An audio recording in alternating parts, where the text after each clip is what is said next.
हजारों साल पहले असुरों के अंधेरे साम्राज्य में रंभा नाम का एक शक्तिशाली राजा रहता था। एक दिन उसकी नजर नदी के किनारे चर रही एक खूबसूरत भैंस पर पड़ी। उसकी खूबसूरती से मोहित होकर रंभा ने खुद को एक भैंस में बदल लिया और उसके साथ जंगल में रहने लगा।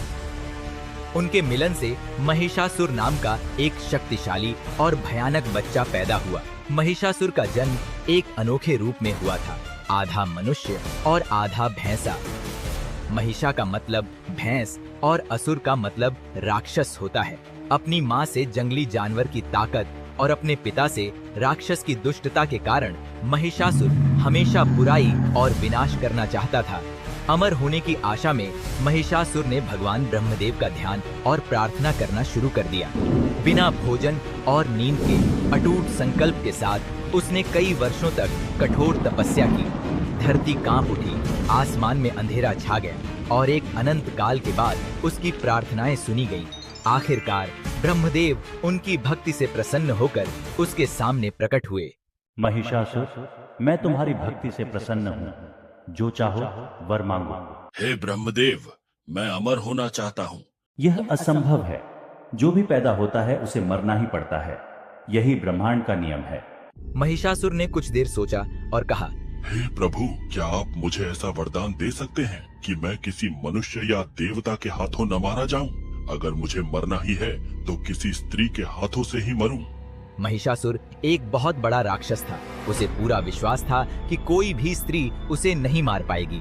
भगवान ब्रह्मा एक क्षण के लिए हिचकिचाए, लेकिन वे जानते थे कि इस वरदान में खामियां हैं, इसलिए उन्होंने वरदान दे दिया। वरदान मिलते ही महिषासुर का अहंकार बढ़ गया और उसका आतंक का राज शुरू हो गया। उसने अपनी राक्षसी असुर सेना को इकट्ठा किया और पृथ्वी पर मनुष्यों पर हमला करना शुरू कर दिया। अपने रास्ते में आने वाली हर चीज को मार डाला और नष्ट कर दिया।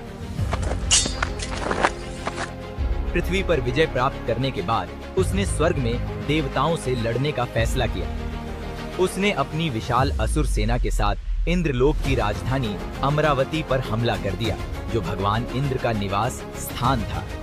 सभी देवताओं ने अपनी पूरी ताकत से महिषासुर से लड़ने की कोशिश की, लेकिन इसका कोई फायदा नहीं हुआ। महिषासुर अजेय था, कोई भी मनुष्य उसे हरा नहीं सकता था। असुरों ने अमरावती पर कब्जा कर लिया और देवताओं को स्वर्ग से बाहर निकाल दिया। इंद्रदेव मदद के लिए त्रिमूर्ति भगवान ब्रह्मा, विष्णु और महेश्वर के पास भागे। ब्रह्मा ने उन्हें वरदान की याद दिलाई और कहा, कोई भी देवता या मनुष्य महिषासुर को नहीं मार सकता। हालांकि एक महिला उसे मार सकती है, लेकिन तीनों लोकों में रहने वाली कोई भी महिला इस दुष्ट राक्षस को मारने के लिए पर्याप्त शक्तिशाली नहीं है। इसलिए त्रिमूर्ति ने एक शक्तिशाली महिला बनाने का फैसला किया। उन्होंने अपनी आंखें बंद कर लीं और अपनी ऊर्जा को केंद्रित किया। उनकी दिव्य शक्तियों के संयोजन से आकाश में प्रकाश का एक ज्वलंत स्तंभ प्रकट हुआ। यह इतना चमकीला था कि सूर्य भी मंद दिखाई दे रहा था। इससे देवताओं ने देवी दुर्गा का निर्माण किया, जो महिषासुर को मारने के लिए पर्याप्त शक्तिशाली थी। देवताओं ने उन्हें राक्षस महिषासुर को हराने के लिए शक्तिशाली हथियारों से सुसज्जित किए। भगवान विष्णु ने उन्हें सुदर्शन चक्र भेंट किए, शिव ने उन्हें अपना शक्तिशाली त्रिशूल दिए और ब्रह्मा ने अपना कमंडल भेंट किए। उन्हें युद्ध में सवार होने के लिए एक भयंकर शेर भी भेंट मिला। इन दिव्य उपहार देवताओं के आशीर्वाद से लैस देवी दुर्गा सिंह पर सवार होकर महिषासुर का नाश करने के लिए निकल पड़े। जैसे ही वह अमरावती के पास पहुंचे, उनकी भयंकर गर्जन आकाश में गूंज उठी। पहाड़ कांपने लगे और समुद्र ऊंची ऊंची लहरों से भर गया। उनकी उपस्थिति ने ही पूरे ब्रह्मांड में भय की लहरें फैला दी।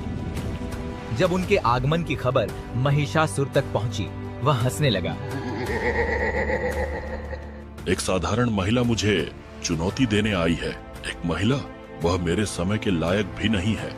मैं उससे निपटने के लिए अपनी सेना भेज दूंगा। वे उसे वैसे ही कुचल देंगे जैसे वे बाकी सभी को कुचलते हैं।